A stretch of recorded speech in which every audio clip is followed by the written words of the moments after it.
लेकिन कुछ ऐसी बीमारियां जैसे कुछ लोगों को डायबिटीज़, हाइपरटेंशन या कुछ ऐसे कंजेनाइटल डिसीज़ होते हैं जिसकी वजह से किडनी में प्रॉब्लम जो है वो परमानेंट रहती है और ऐसे कंडीशन में क्रिएटिनिन जो है धीरे धीरे धीरे करके बढ़ता चला जाता है।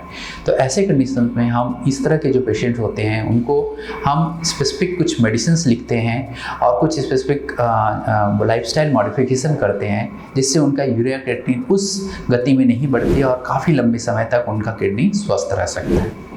तो आज हम लोग ये डिस्कस करेंगे हम अपने शरीर में या हमारे जो लोकल बेसिकली हमारे जो लाइफस्टाइल मॉडिफिकेशन में ऐसे क्या क्या चीज़ें करें जिससे हमारे शरीर में यूरिया क्रिएटिनिन नहीं बढ़े।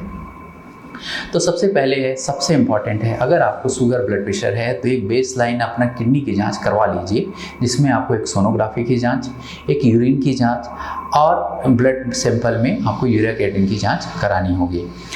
इसके साथ साथ आपको शुगर और ब्लड प्रेशर की जो दवाइयाँ हैं वो आपके जो डॉक्टर्स हैं उससे दिखाकर एकदम पर्याप्त मात्रा में सही टाइम पे लेना चाहिए। अपना शुगर ब्लड प्रेशर को कंट्रोल रखना चाहिए। इसके अलावा होता है सबसे इम्पॉर्टेंट मुझे लगता है इवन शुगर ब्लड प्रेशर को भी कंट्रोल करने के साथ साथ किडनी को भी प्रोटेक्ट करके रखता है, वो है आपका वजन और आपकी एक्टिविटी कितनी है। अगर आपका वजन ज़्यादा है तो आपका शुगर और ब्लड प्रेशर कंट्रोल नहीं होगा और उनको कंट्रोल करने के लिए ज़्यादा दवाइयों की ज़रूरत पड़ेगी। उसी प्रकार हमारे किडनी को भी बड़े शरीर की तुलना में अगर छोटा शरीर है तो कम काम करना पड़ेगा, अगर बड़ा शरीर है तो हमें किडनी को हम ज़्यादा काम करवाएंगे। हो सकता है अगर किडनी आपका कमज़ोर है तो उसकी वजह से उसको नुकसान भी हो सकता है। तो हमारे शरीर का जो वज़न है उसका बहुत इम्पोर्टेंस है। आपका शरीर अगर हल्का रहता है, आपका वज़न जो है अगर पर्याप्त रहता है तो हो सकता है कि आपको इस शुगर की दवाइयाँ, ब्लड प्रेशर की दवाइयाँ की ज़रूरत भी कम पड़े और साथ ही साथ आपको किडनी की भी प्रॉब्लम्स ना हो। इसके अलावा रेगुलर एक्सरसाइज करना बहुत ज़रूरी है। हमारे शरीर में अगर हम रेगुलर एक्सरसाइज करते हैं तो बहुत सारे ऐसे हार्मोन्स जो हमारे शरीर के अंदर पॉजिटिव वेव्स लाती हैं, हमारे बाकी अंगों को सुरक्षित रखती है, कैंसर से बचाती है, ऐसे एंडोर्फिन सीक्रेट होते हैं जिसकी वजह से हम लोग स्वस्थ रह सकते हैं।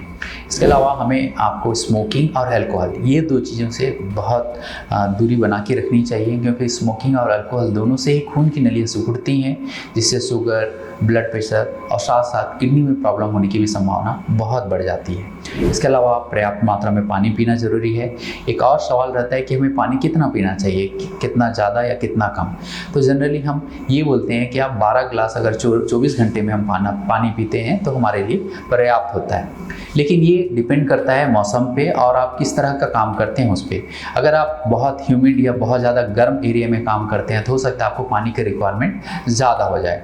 तो ऐसे कंडीशन में हम कैसे देख सकते हैं कि अगर हम रेगुलर 1 या 2 घंटे के डिफरेंस में 1 गिलास हम पानी पीते हैं, अगर उसके बावजूद भी अगर यूरिन का कलर अगर बहुत ज़्यादा गाढ़ा पीला आ रहा है तो वैसे कंडीशन में आपको ज़्यादा पानी पीने की ज़रूरत है। सिमिलरली आपका यूरिन का जो कलर होना चाहिए वो स्ट्रॉ कलर, एकदम हल्का पीला आप बोल सकते हैं या स्ट्रॉ कलर बोल सकते हैं, वैसा मेंटेन होना चाहिए।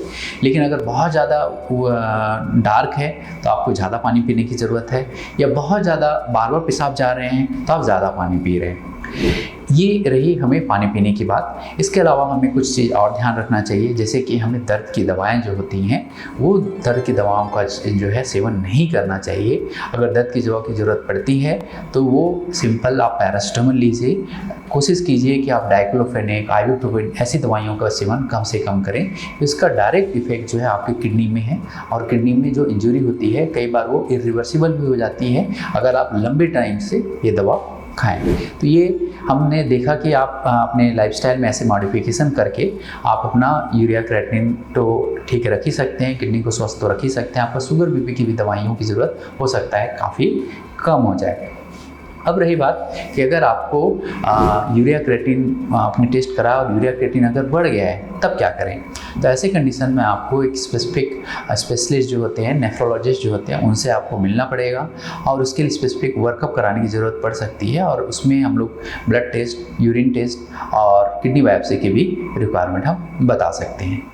तो ये हमारा बेसिकली फर्स्ट पार्ट था किडनी और किडनी रिलेटेड डिसीज़ के बारे में। हम लोग नेक्स्ट पार्ट में और डिटेल में हर चीज़ों के बारे में डिस्कस करेंगे।